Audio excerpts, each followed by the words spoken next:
carving a path through the rubble.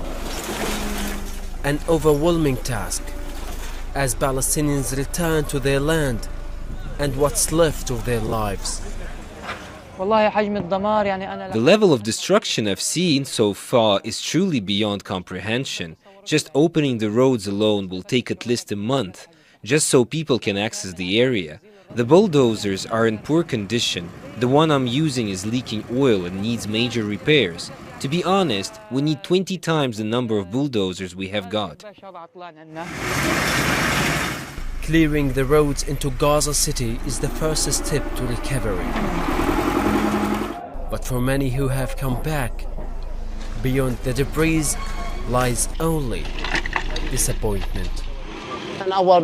When I arrived here, I was in shock. This was my home. It was 5 stories high. It housed me, my uncles, and their children. Tears came down my eyes. We've lost everything. I had daughters in university, and now we're sleeping on the streets. Winter is coming, and we have no idea where we'll sleep. With the cold weather fast approaching, Palestinians are in desperate need of help.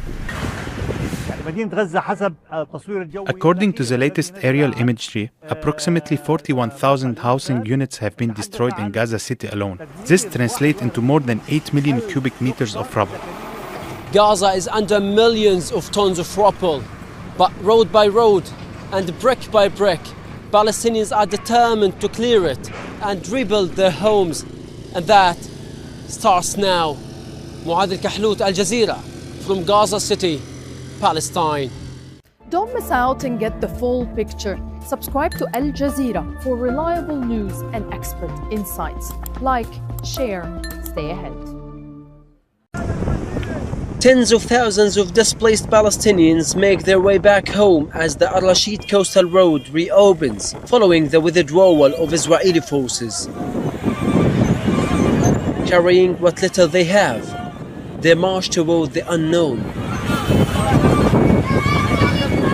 Driven by determination to return, rebuild, and reclaim what they have lost during 2 years of continuous attacks. Naeem Rahim is one of many people packing his few belongings and heading back to Gaza City. I'm going to Gaza City, even though there are no conditions for life there, no infrastructure, there is no fresh water. Everything is extremely difficult, truly difficult. But we must go back over there. We have to return. The situation here is the same, but I still want to go and live in front of my house that's now destroyed. My son was martyred, all my daughters were wounded, all my living children were wounded. Still, I want to return. There is no other option but to go back. I want to take shelter anywhere, in front of the house, above the house. We'll pitch a tent and live in it, however it can be done, even if things are very hard for people, a truly difficult situation. Returning to nothing. There are no homes left standing, no infrastructure. All they have is the will to return and rebuild from the rubble. For generations, Palestinians have shown remarkable resilience under Israeli occupation, holding onto their land and memories, even in the face of unimaginable loss. Their bond with their homeland runs deep. Each step back is not just a return, but an act of defiance and hope. We want to go see our homes that were destroyed at the start of the war and have collapsed, with rubble filling the ground and covering all our yard. We don't have a single plot of land to live on or to stay in. Floors have fallen on our children, but I can't even describe to you the joy. We've been displaced from our homes for years because of this Israeli occupation. Many displaced families are now dismantling their tents, ready to set them up once again, this time on the ruins of their former homes in Gaza City.